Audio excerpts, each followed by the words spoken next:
Дараагийн бичлэгтээ татам орил. За өнөөдөр би та бүхэндээ бас л эмгтээлэг энергийн тухай ярих чинь. Уг нь бол 12 сарыг хэрхэн яаж өөртөө таата мэдрэмжтэй өнгөрөх вэ гэдэг сэдв уг нь ярих гэж бодож байсан хгүй. Тэгсэн чинь арай тэр сэдвээ бас зэгсэлж амжсангүй, тийм болохоор өнөөдөр шархалсан эмгтээлэг энергийг илэрхийлдэг шинж тэмдгүүд байдаг. Ямар шинж тэмдгүүд байдаг вэ гэдэг тухай хуваалцъя гэж бодлоо. За тэгэхээр бид нар чи ерөөсөө нийгэм, хүн хоорондын харилцаа, эргэн тойронд байгаа бүхэл зүйлээс ингээд бага наснаасаа ахуулаад өвдөлт авсан. За тэгэл шархалсан зөндөө олон зүйлүүд байдаг. Тэндээсээ өөрийгөө үнэлэх үнэлэмж, хувь хүний нөгөө мөн чанар, үн цэн гэдэг зүйлүүд бас алдагдсан байдаг. Өөртөө итгэл байхгүй болсон байдаг, буурсан байдаг тий. Тэгэхээр за бидний тэр дотор байгаа эмгтээлэг энерги гэдэг зүйл шархалсан тохиолдолд амьдрал дээр яг биднэрт ямар шинж тэмдгүүд ингээд илрээд яваад байдгийм бэ гэсэн ийм зүйл байгаа. Мэдээж эмгтээлэг энерги гэхээр ганцхан одоо эмгтэй хүний дотор шархалсан байгаа зүйл биш. Ямар ч хүний дотор ингээд оршиж байгаа эрэгтэй хүний эмгтээлэг энерги ч гэсэн шархалсан байвал бас эдгээр шинж тэмдгүүд илэрнэ гэсэн үг. Шархалсан эмгтээлэг энерги ямар шинж чанар илэрхийлдэг вэ гэхээр нэгдүгээрт нь болохоор өөрийгөө үнэлэх үнэлэмж маш доогуур байдаг. За тэгэхээр аливаа зүйлд ер нь жоохон болохгүйг нь харах талтай. Дээрэс нь сөрөг. За тэгээ эсвэл болохгүй тэр хизээ хань гарч ирэх үр дүнгийн төрүүлээд харцдаг ч юм уу те. За тэгээ хоёрдугаарт нь болохоор хувь хүний мөн чанарын төрөгдөлд орсон байдаг гэж байна. Судалгаагаар үзэх юм бол эмэгтэй хүмүүст бас ялангуяа маш их илэрдэг ийм шинж тэмдэг юм байна л да. За энэ нь яг юу гэж байгаа юм бэ гэхээр өөрийнхөө нөгөө хүйс оршиж байгаа байдал, өөрийнхөө амьдралд байгаа байдалд баяр баясгал мэдэрдэггүй, дотор хүнтэйгээ байнга ингэж нэг зөрчилж идэг, таагүй мэдрэмж их төрдөг тийм зүйл байгаа байхгүй. Тэгэхээр өөрийнхөө одоо яг хувь хүний identity гэдээ ярьдаг шүү дээ. Тийм зүйлийг одоо яг олж чадаагүй. Өөрийнхөө яг зорилт яаж амьдрах, юу хийж амьдрах, сонирхол одоо юу гэдгийг тэр бүх юм олж мэдэж ингэж чадаагүй. Ер нь бол яг яах гэдэг нь мэддэхгүй, яах гэж бараг төрсөн гэж бодох. Тийм зүйлийг хэлж байгаа юм билэ. За тэгээ 3 дугаарт нь болохоор нийгмийн болоод бусдын хүлээлт, эргэн тойрны хүмүүсийн хүлээлт зэрэг нь болохоор хувь хүний бодож байгаа зүйлтэй маш зөрүүтэй байдал гардаг гэсэн ийм шинж тэмдэг байгаа. Бусад хүн чамайг арай илүү одоо үнэлж ингэж боддог байхад чи өөрийгөө үнэлдэггүй ч юм уу те. Энэ хүн ийм юм чаддаг гэж хардаг байхад өөрийгөө одоо би чадахгүй гэж боддог ч юм уу. Бусдад ер нь би хэрэг тус болж чадах хүн ч юм уу гэдэгтээ ер нь маш их эргэлздэг ийм өөрийгөө үгүйсгдэг байдал бас их ажиглагддаг гэж байгаа байхгүй. Миний хэрэг гэж юу юу гэдгийг би ер нь бусдад тус олж чадах надад юу гэдгийг ч гэдэг юм уу те. Тэгэхээр л лидер чи өөрөөсөө л тэр нөгөө шархалсан эмгтээлэг энергийн шин чанарууд л гарч ирээд байгаа гэсэн үг юм билэ. За дөрөвт нь болохоор хүн хоорондын харилцааны санаа зовнил гэж байгаа байхгүй. Энэ нь бусдтай харьцна гэдэг ер нь жоохон ядаргаатай, онцгүй, хэцүү зүйл юм шиг санагдаад аль болох ингээ ганцаараа байж ах нь амар юм шиг те. Ганцаардмал мэдрэмжтэй байдаг гэсэн үг.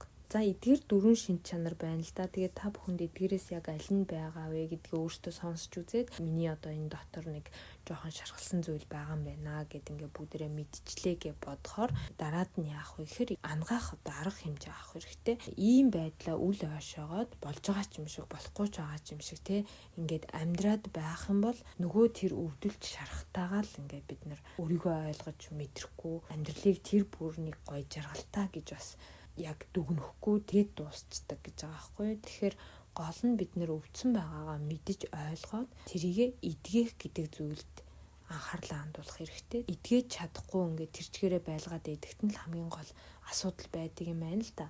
Яагаад тэгэхээр нөгөө дотроо эдгэрэл явагдаагүй хүн нөгөө ганцаардмал мэдрэмжтэйгээ хайрлагддаггүй те.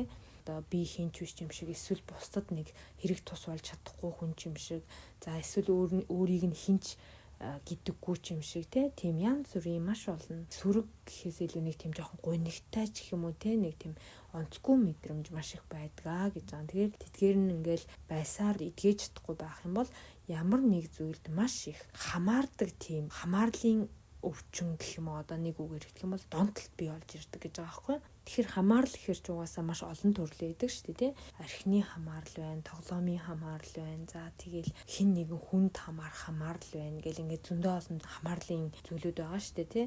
тэр зүйлгүйгээр нөгөө өөрийгөө төсөөлөхгүй болчдөг. Тэр зүйл байхгүй болно гэхээр л нөгөө айдас төгшөр ямар нэгэн одоо онцгүй мэдрэмж мэдэрдэг гэсэн үг байна шүү дээ. Ялангуяа хүнд хамаараад ингэчээр нөгөө хүнээ хит хянах, за тэгэл хит хөөцөлдөх ч юм уу тий.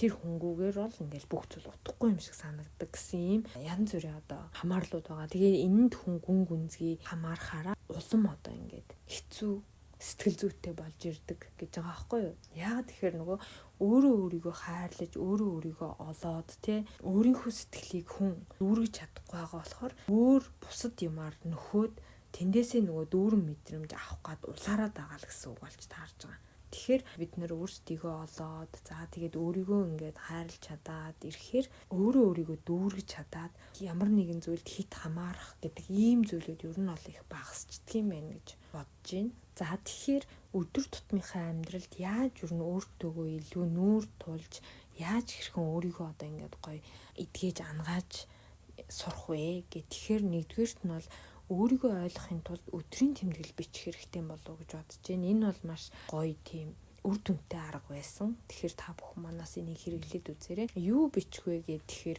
өөрийнхөө мэдрэж байгаа тэр сайхан муухай мэдрэмж, за тэгээд өөрийн толгойд тархинд бодогдож байгаа тэр бодол бүхнээ ерөөсөө үг болгож гаргана гэсэн үг. Үг болгож буулгаж бичнэ гэсэн үг. Зүгээр бодоод өнгөрөх бичих гэдэг хоёр бол маш өөр зүйл байдаг.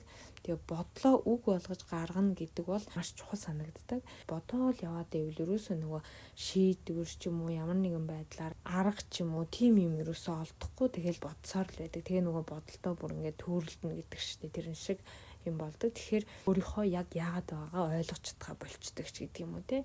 Тиймээс л ерөөсөө хүмүүсийн зөвлөж байгаа зүйлүүд дээр маш сайн бичих хэрэгтэй гэдэг зүйл бол байдаг. Тэгээ би угаас өөрөө бас бичих дуртай болохоор ер нь бол дэвтэр цаас аваад бичээ суудаг. Энийг ер нь өөртөө ингээд хөгжүүлж чадах юм бол өөрийгөө маш зөв илэрхийлж чаддаг болно. За тэгээд бусдад өөрийгөө ойлгуулж чаддаг болно. Дагаад бусдтай ойлголцоход ч гэсэн илүү амархан болж ирэх байх гэж бодож байна. Маш олон эерэг зүйлүүд гарч ирээд байгаа зү тэ. Тэгэхээр нэгдүгээрт нь бол ер нь бол маш сайн бичээд өдрийн тэмдэглэл хөтлөх. За тэгээд өдрийн тэмдэглэлээс гадна бас өөрийнхөө талархаж боддог зүйлүүдээ бичих гэдэг ерөөсөө бодсон зүйлүүдээ ер нь тэгэл бичээл ахт их зүгээр гэж бодож байна. За хоёрт нь болохоор амны уншлага болгох тийм батламж үгтэй болох. Өөр ингээд шийдээд бичээд ер нь ямар ч үед энэ үгийг уншина би хэлнэ гэд ингээд өөртөө өдөр бүр тэр хэлж явах батлах үгийг бичиж гаргаж өгөх гэж байгаа байхгүй юу? Өдөр бүр өөртөө зориулж тэрийг хэлж занших нь биш үү те. Ингэснээр одоо яадаг вэ гэхээр өөрийгөө үнэлж эхэлдэг.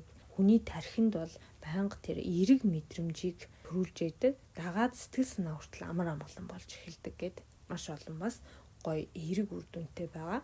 Энэ сэдвийг уншаагүй байхдаа тэгтээ ер нь өөрийгөө олохын тулд одоо өөрийгөө хайрлаж эхлэхийн тулд яаж юунаас эхлэх вэ гэхээр тэгэхээр яг энэ талархал бичих, за тэгээд өдрийн тэмдэглэл бичих, батламж үгтэй болох гэдэг зүйлүүд яг байсан байхгүй. Яг энэ дээр бас гарч ирж байна. Тэгээд гуравт нь болохоор өөртөө жижиг зорилго гаргах. Би болохоор 7 хоногор гаргадаг. Өглөө яг талархлаа бичээд тэгээд энэ 7 хоногийнхаа зорилгыг бичсэн. Тэгээд ер нь дандаа миний сүүлийн үеийн зорилгууд бол улам илүү өөрийгөө өнгөрж өөрийгөө бүтээх 7 хоног ч гэдэг юм уу, өөртөө илүү ажиллах 7 хоног ч гэдэг юм уу. За тэгээд өөрийгөө амьдралын гол төв болгох 7 хоног ч гэдэг юм уу. Дандаа тийм ер нь өөрлөгөө чиглэсэн зорилгууд маш их байгаа. Тийм болохоор та бүхэн манаас эхний ээлжинд тийм зорилгууд тавиад өөртөө ажиллаад үзвэл бас зүгээр ахаа гэж бодож байна. Иймэрхүү зорилгууд тавьчихаар чинь хит их хүчлэхгүйгээр бас болоод идэг юм шиг санагдаж байгаа хгүй. Тэгээ бид нэр зорилго тавьчаад тэрийгэ биелүүлж чадахгүй байхаар бас бидний урд итгэлд жоохон сөргөөр нөлөөлөх гээд байдаг.